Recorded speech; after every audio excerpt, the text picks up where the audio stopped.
Hello students, welcome back in my YouTube channel.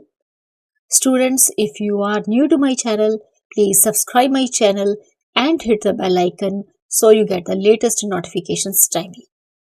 So students, today's topic is distinction between totals method and balances method. So let's get started the video. Distinction between totals method and balances method.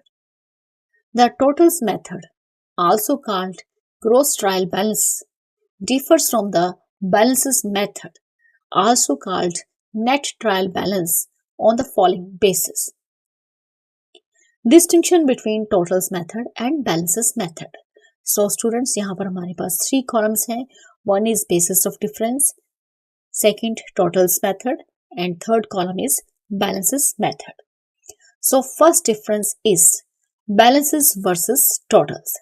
Under total method, a trial balance prepared by this method shows the totals of the debit side and the credit sides in each ledger. तो students, जैसे कि totals method, जैसे कि इसका नाम है totals method, तो totals methods के अंडर जो भी हम ट्रायल बैलेंस बनाते हैं तो उसमें हमारी जो लेजर के दोनों साइड्स का टोटल होता है, डेबिट एंड क्रेडिट, हम इसको रिप्रेजेंट करते हैं. कोई भी लेजर अकाउंट हमने बनाया, किसी भी लेजर अकाउंट की हमारे पास 2 साइड्स होती हैं, एक होती है डेबिट एंड क्रेडिट्स. उन डेबिट और क्रेडिट का जो भी टोटल होगा हम उसको कंसीडर करेंगे while making trial balance by using totals method. Whereas under balances method, जैसे कि नाम है इसका balances method, तो यहाँ पर हम सिर्फ balances को लेंगे. A trial balance prepared by this method shows the balances of all the ledger accounts. तो अगर हम ट्रायल बैलेंसेस मेथड के अकॉर्डिंगली बना रहे हैं तो यहाँ पर हम सिर्फ और सिर्फ जितने भी हमारे लेजर अकाउंट्स हैं उनके सिर्फ हम बैलेंसेस को लेंगे. Each ledger account will have only one balance, debit और क्रेडिट. किसी भी लेजर अकाउंट का नॉर्मली एक ही बैलेंस होता है, या वो डेबिट होता है या फिर वो क्रेडिट होता है. ये मेथड जो है बैलेंसेस मेथड है, तो सिर्फ हम इसके बैलेंसेस को कंसिडर करेंगे जब हम ट्रायल बैलेंस को बनाएंगे. Second point, number of ledger accounts.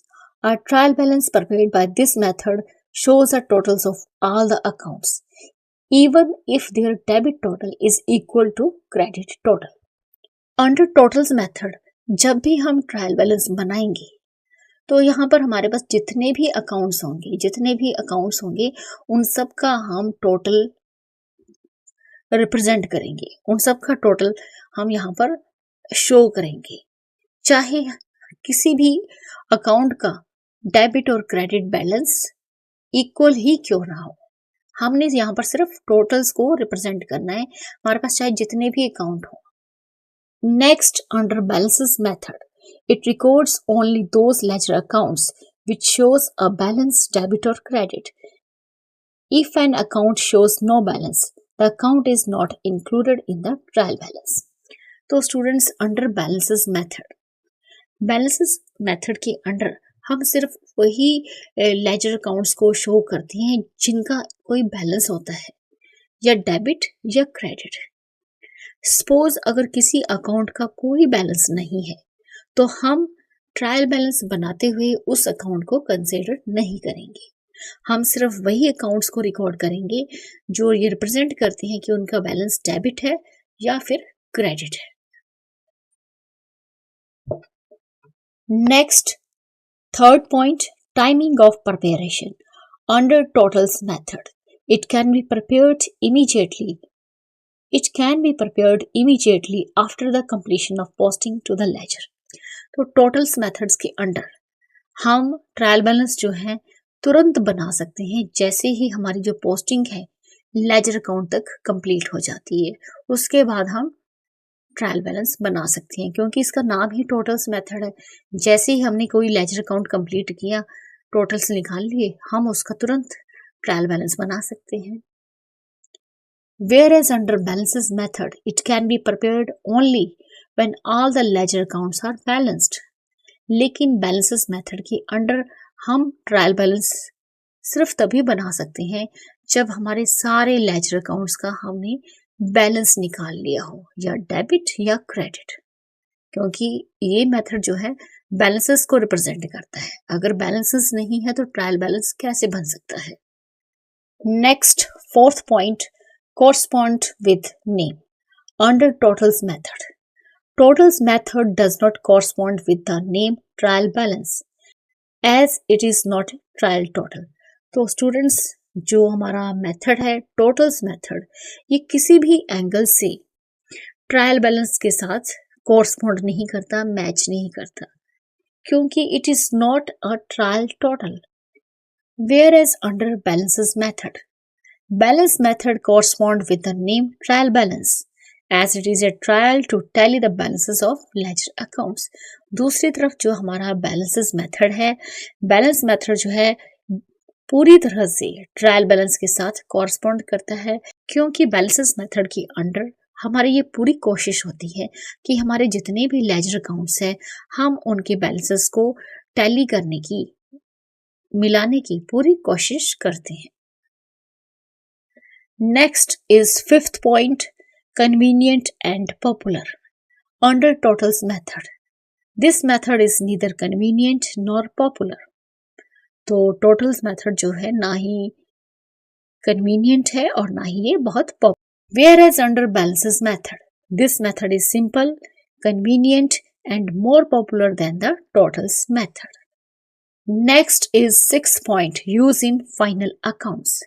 Under totals method, the figures of total of ledger accounts are not used in preparing financial statements. तो स्टूडेंट्स, अंडर टोटल्स मेथड में हमारे जितने भी लेजर अकाउंट के totals होते हैं उनको हम फाइनेंशियल स्टेटमेंट्स में यूज नहीं करते हैं। The figures of totals of ledger accounts are not used in preparing financial statement. जब भी हम फाइनेंशियल स्टेटमेंट प्रिपेयर करते हैं वहां पर हम जितने भी हमारे लेजर अकाउंट्स के टोटल्स होते हैं उनकी फिगर्स का हम वहां पर कोई भी इस्तेमाल नहीं करते हैं। Whereas under the balances method, it facilitates the preparation of financial statement. The balances are directly taken to profit and loss account and balance sheet. लेकिन दूसरी तरफ हमारा जो बैलेंसेस मेथड है ये पूरी हेल्प करता है जब हम फाइनेंशियल स्टेटमेंट्स बनाते हैं। अंडर बैलेंसेस मेथड जो भी हम ट्रायल बैलेंस बनाते हैं, सभी लेजर अकाउंट्स के जो बैलेंसेस होते हैं उनको कहीं ना कहीं हम प्रॉफिट एंड लॉस अकाउंट में यूज करते हैं और बैलेंस शीट में लेकर जाते हैं। हम जितने भी लेजर अकाउंट्स बनाते हैं और उनके जो भी डेबिट और क्रेडिट बैलेंस होते हैं उनको हम डायरेक्टली अपनी फाइनेंशियल स्टेटमेंट में यूज़ करते हैं, जैसे कि प्रॉफिट एंड लॉस अकाउंट में लेकर जाते हैं, उनको बैलेंस शीट बनाने में उसका यूज़ करते हैं। तो इसलिए बैलेंसेस मेथड जो है काफ़ी ज़्यादा यूजफुल है for preparing financial statements. So students, in this video you have learnt about the distinction between totals method and balances method. So students, in this video only this much. Thank you. Thanks for watching.